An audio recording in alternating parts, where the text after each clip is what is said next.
Olá, queridos e queridas! Bem-vindos a mais um vídeo do nosso canal, o 2 Passos de Fé. Bem-vindos a mais uma semana. Pega essa semana e transforma na melhor semana da sua vida.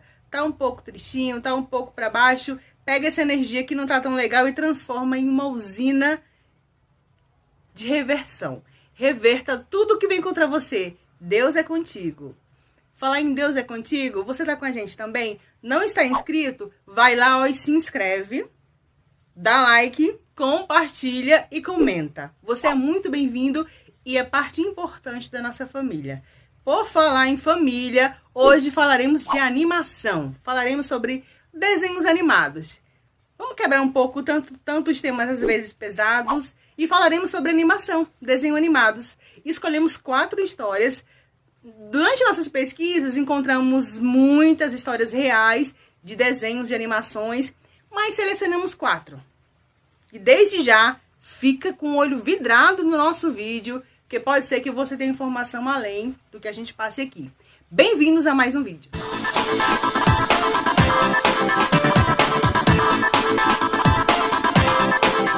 Maurice Sendak, ele é escritor-autor de um dos desenhos que eu particularmente gosto muito, de montão. É um desenho que era exibido anteriormente pela TV Cultura, que ele foi exibido do ano 2000 até o ano 2003, mais ou menos. E é um desenho que alegre. Vê só, eu acho um desenho alegre, colorido, animado, interativo. Mas se você for ao fundo do desenho e do que fala o desenho, você fala, caramba, poxa vida, fala sobre isso. É o desenho que no fundo, ele traz uma história não tão feliz, uma história meio triste por raízes. A raiz dele é triste, mas o desenho te põe pra cima. Os 7 monstrinhos. Maurice Sendak, quando fala sobre isso, ele é descendente de polonês, na década de 20, quando ele nasceu. E aquela história toda da Segunda Guerra, aquela história toda da Primeira e da Segunda Guerra, da perseguição ao povo, que era tido como uma raça suja, mas a gente sabe que não era. A um povo que foi muito injustiçado, falando sobre uma perseguição. E por Maurice ser descendente desse povo, dessa família, ele quis reverberar nos 7 monstrinhos sinais do amor que ele tinha pelo povo judeu.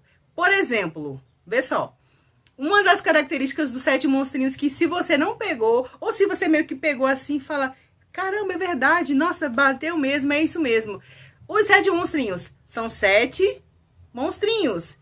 Eles têm nome? Não tem nome, eles têm número. Vocês sabiam? Quem não sabe, fique sabendo que o judeu, na época da perseguição de Hitler, eles não tinham nome. Tinham nome sim, obviamente, tinham registros, alguns, mas eles eram tidos por carimbo, por números. Como uma mercadoria, como alguém sem sentimento, sem valor, eles eram atribuídos por números. E o Maurício, no desenho, ele atribui a cada monstrinho um número. Eles são chamados de 1, 2, 3, 4, 5, 6, 7. Os 7 monstrinhos. Já que eu falei o número deles, tão amados, tem o número 1 e o número 7, se eu não me engano, que a roupa deles... Pensa aí, lembrou? A roupa dos meninos do 1 e do 7 são como se fossem roupas de presidiários, que era uma estampa característica da época do judeu preso, levado para campo de concentração, para ficar meio que destacado dos outros, aquele uniforme de presidiário. E o 1 e o 7 usa. Outra característica também que era tido na época era uma característica, digamos, física, que eles tinham tipo uma régua que verificava o tamanho do nariz do judeu. E eles atribuíam que o nariz do judeu era um nariz anatomicamente maior.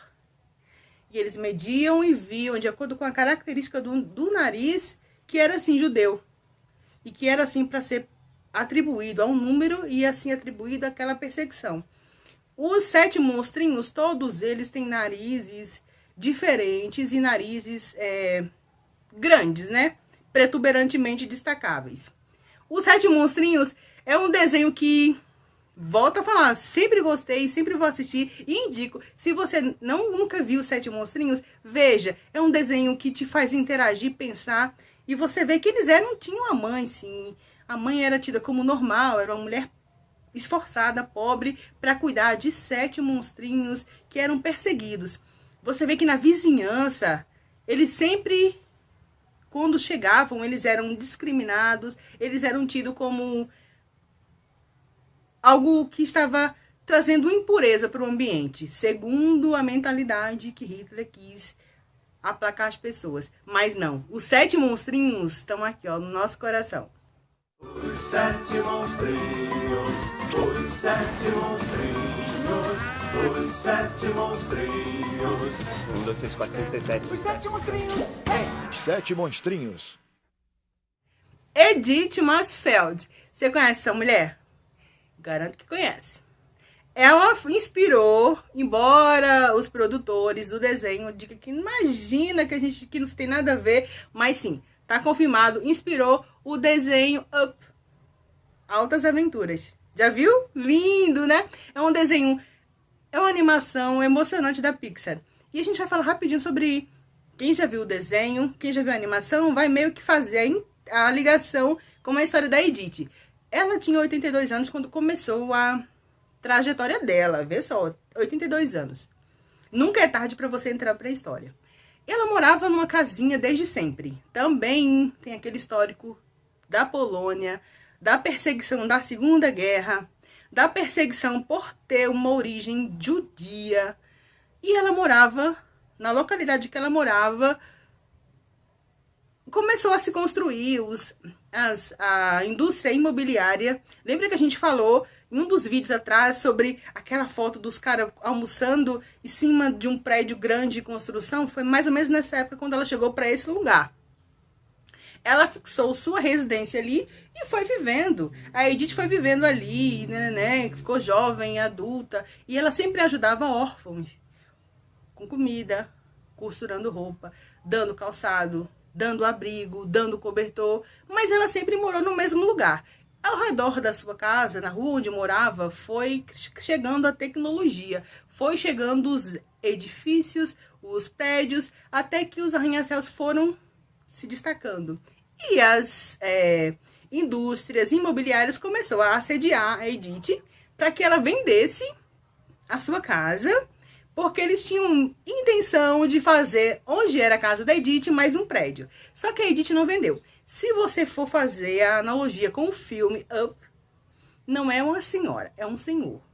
Que ele tem limitações onde mora, porque existem prédios para todos os lados, e ele precisa sair dali, mas ele não quer sair dali porque ali é o lugar dele. E na animação, ele encontra uma saída para sair daquele lugar, que é quando ele coloca os balões, infla e a casa vai embora. Ele com um amiguinho dele, um escoteiro, que se torna o maior companheiro. Na história real da Edith, essa história começou basicamente em 2006, com ela com 82 anos, ela começou a ficar muito amiga de Barry Martin. Olha, Barry vê só como a vida coloca pessoas importantes e pontuais e decisivas na nossa vida que a gente nem pensa. Às vezes a gente pensa que a pessoa que se aproxima da gente vai trazer problema, mas nem sempre. Às vezes ela traz a solução. E Barry, ela era da equipe da construtora que queria comprar a casa da Edith. Só que ela começou a ir na casa da Edith para assediar a Edith para vender, para comprar a casa. Aí você não vai ter que vender, você não vai ficar aqui cercada por prédios, é muito chato. Ela disse, não vendo. E o Barry começou a ficar amigo dela. E viu que a Edith tinha limitações para ir no supermercado, para ir na farmácia, para comprar uma coisa ou outra. Tá bom, eu vou. Então o Barry começou tentando meio que puxar o saco da Edith. Vou fazer muita coisa para essa velha, para ver se essa velha desiste de morar aqui, vê que é dificuldade e saia. Mas aí começou a nascer uma amizade entre eles, até que em 2008, a Edith, com câncer de pâncreas, ela veio a falecer, com 87 anos. Não vendeu a casa. A casa ela deixou pro Barry. Olha a ironia. O Barry sempre quis aquela casa para comprar, para construir prédios. E a Edith ficou amiga dele, e quando partiu disse, fica com a casa e faz agora o que você quiser com a casa. E ele fez o que quis com a casa.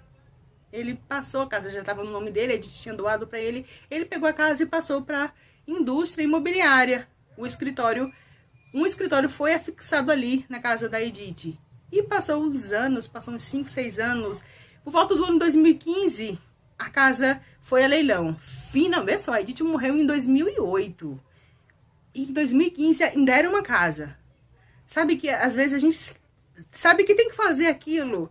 Você sabe que tem que fazer, mas você vê que aquilo que você quer fazer não é o certo. E a casa foi ficando. Em 2015, finalmente ela foi para leilão. Finalmente vamos vender essa casa e vamos construir o prédio. Não. Eles finalmente decidiram que não. Essa casa vai permanecer aqui.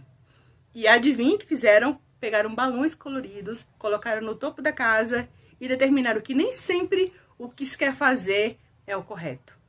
Barry Matt escreveu o livro Lições que Aprendi com uma Velha Durona em uma Velha Casa. Gente, vocês conhecem a história da Pocahontas? Pocahontas, aquele desenho da Disney, bem faladinho. Pocahontas sim existiu. Pocahontas não é só ficção. Pocahontas foi uma índia, era uma índia da tribo de Pocah. Ela, conhecida como Princesa Mata-Oca ou Amanute, significando pequena travessa ou pena branca. Ela estava entre o conflito dos nativos, que era o povo dela, com os colonos.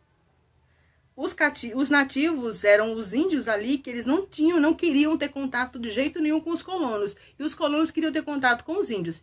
Quando essa questão de ter contato, os nativos traziam comida assim diferenciada para os nativos. Mas os nativos não queriam liberar terras e outros benefícios para os colonos. Teve uma vez que um homem chamado John Smith foi capturado pela tribo de Pocahontas. Foi capturado e ele foi condenado à morte. A Poca... Vê só, o nome dele é John Smith. No desenho animado Pocahontas, você vai ver também que John Smith foi capturado pela tribo da Pocahontas.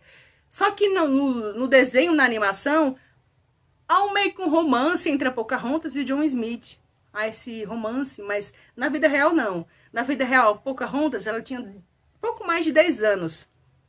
Mas ela já era uma menina de iniciativa e ela disse, não vamos matar o rapaz. Ela conseguiu convencer o pai, que era o chefe da tribo, a soltar o John. Soltou. E o tempo foi passando e a Poca foi ficando mais mocinha. Com 17 anos, já havia passado um tempo, mas havia ainda o confronto dos nativos com os colonos. Eles não se uniam.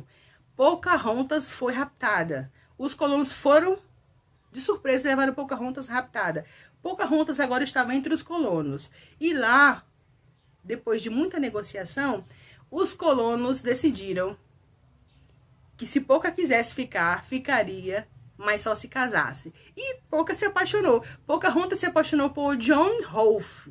Ele tinha 28 anos, era um rapaz plantador, ele plantava tabaco e era uma novidade para os nativos. E quando o povo da Pocahontas soube que Poca havia casado com um colono, foi o primeiro casamento entre o nativo e um europeu. Aceitaram e houve meio que uma trégua. Tiveram o primeiro filho, que foi o Thomas Rolfe, e todos os filhos tiveram o sobrenome Rolfe. Foi daí que surgiu a nomenclatura. Quando o americano fica conhecido como Red Wolf, ou Pele Vermelha, você vê muito filme de faroeste, muito filme de briga de índios, fala sobre Rolfe, Pele Vermelha, é oriundo da história da Pocahontas. O marido da Pocahontas, o John Rolfe, era cristão e influenciou a Pocahontas a ser cristã também, e ela tornou-se uma missionária. Com 21 anos de idade, a Pocahontas, com seus filhos, viajando de navio, foi envenenada e houve-se um mistério quem havera de ter envenenado a Pocahontas aos 21 anos de idade. E por falar em envenenamento, queridos e queridas, vamos à nossa última história, que é uma história que a gente escuta quando é bem criança, uma das primeiras histórias, um dos primeiros contos apaixonante, que é a história da Branca de Neve. Sim, houve a história da Branca de Neve. O nome real da Branca de Neve real é Maria Sofia Margaret Catherine 1729. Ela, filha de um homem nobre, menina mocinha ainda, e o pai viúvo com a Maria Sofia Margaret Catherine, mas vamos chamá-la de Branca de Neve. no desenho, na alegoria, na animação, na ficção, a gente conhece como uma menina muito branquinha, do cabelo muito pretinho. Mas a Maria Sofia Margaret Catarina, ela era loirinha.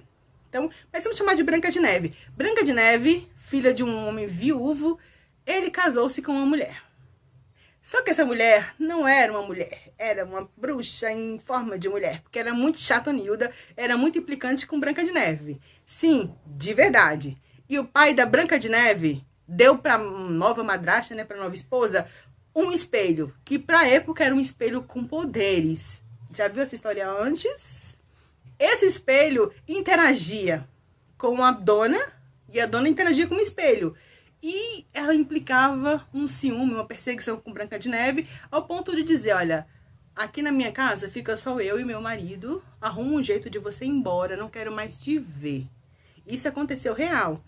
Só que ela afirmou, confirmou, perseguia a Branca de Neve, até que Branca de Neve decidiu ou fugia, ou iria morrer, ou iria sofrer a míngua sempre pela perseguição ferrenha daquela mulher, daquela madrasta. E ela fugiu. A fuga, ela correu por montanhas e por dentro de minas. E as minas, a gente já falou sobre vídeo aqui de Minas, é aquela coisa bem por baixo da terra. E por baixo da terra, ela andava encolhidinha, porque ela era alta, mas haviam pessoas pequenininhas que conseguiam transitar ali. E as pessoas pequenininhas que transitavam por baixo da mina eram tidas como anões. A gente entende como anões. 7 anões. Mas poderiam ser crianças também. A história diz que na história real da Branca de Neve foram crianças que ajudaram a Branca de Neve a fugir. Porque elas eram pequenas, conseguiu transitar por baixo das minas e conduzir Branca no esconderijo melhor, fugindo da madrasta. Branca chegou no reino e lá conheceu o príncipe Philip. Olha, o príncipe Filipe II. O príncipe Filipe II, ele foi amor à primeira vista. Eles se apaixonaram e Branca disse, cara, eu já me escapei mesmo, tô longe do meu pai, mas me escapei daquela madrasta. Muito obrigado. Só que nunca tudo tá muito bem. Sempre tem uma pedrinha no teu sapato. E dessa vez o pai o sogro, né, da Branca, não foi muito com a cara dela porque ela não tinha tanta nobreza. Ele era um príncipe, o filho dele era um príncipe, é o príncipe Philip. E ele era o Carlos V. Não ia poder ficar com uma coitada só por ter uma origem um pouco média. E começou a implicar. Falou pra Branca de Neve que você não vai ter, você não dá futuro pro meu filho, você não vai me dar netos bons. E entrou em contato com a família da Branca. E a madrasta recebeu o contato e disse, presta não, majestade, essa daí. Aí queimou o filme da Branca e eles ficaram se comunicando, querendo que não houvesse o casamento do príncipe Filipe II com a Branca de Neve. Você acha que houve o casamento? Não houve o casamento. Porque, infelizmente, a Branca de Neve morreu com 21 anos de idade, igual a Pocahontas. Morreu envenenada. Há quem diga que alguém trouxe, muito lustrosa, muito linda, uma maçã e deu para Branca de Neve ou para Maria Sofia Margaret Catarina uma maçã, vésperas do casamento. Ela mordeu a maçã e nunca mais viveu. Na ficção, o príncipe beija e traz de volta, mas na realidade foi um amor que não vingou e não teve um final feliz. Final feliz tem as histórias da ficção, dos contos de fada, mas na realidade nem sempre. Mas às vezes a gente registra na história monstrinhos que dizem a realidade da gente é essa. Você vai saber um dia, daqui a 20, 30, 50 anos, que houve a perseguição a um povo de forma injusta. O povo judeu não merecia, foi perseguido. E você vai pegar, sabe, pistas quando você assistiu o desenho Os 7 Monstrinhos. Ou quando você vê Up, Aventura nas Alturas, que houve sim uma mulher que foi dura na queda, não se deixou levar. Quando ofereceram $1 milhão para vender a pequena casinha dela para construir um prédio, ela disse, não vendo, eu prefiro a minha casa e a minha privacidade. Olha, Pocahontas lutou, encontrou o amor, viveu pouco, mas o amor que ela encontrou modificou a história. E por fim, Branca de Neve. Uma história que a gente pensa que é só ficção, que o espelho é ficção, o espelho existe no castelo de Frankfurt, na Alemanha. Se você for no Museu Spatz, você vai encontrar lá o espelho da Branca de Neve. Esse foi o vídeo dessa semana, meus queridos e minhas queridas. Um pouco de cultura de desenhos animados para vocês. Espero que tenham gostado. Tem desenho que a gente não falou aqui, óbvio. Eu quero que você vá no comentário agora e fale. Ai, Lina, eu queria saber do desenho tal. Eu gosto do desenho tal. Tem animação tal. Eu acho, por exemplo, a Bela Adormecida. A Bela Adormecida existiu sim. A Menina das Tranças Grandes também. Todo mundo tá incluso, tá incluído. Tem uma história real e factual por trás. Um beijo pra vocês. Deus abençoe, cuide e agregue pra vocês só o que é bom. Até o próximo vídeo.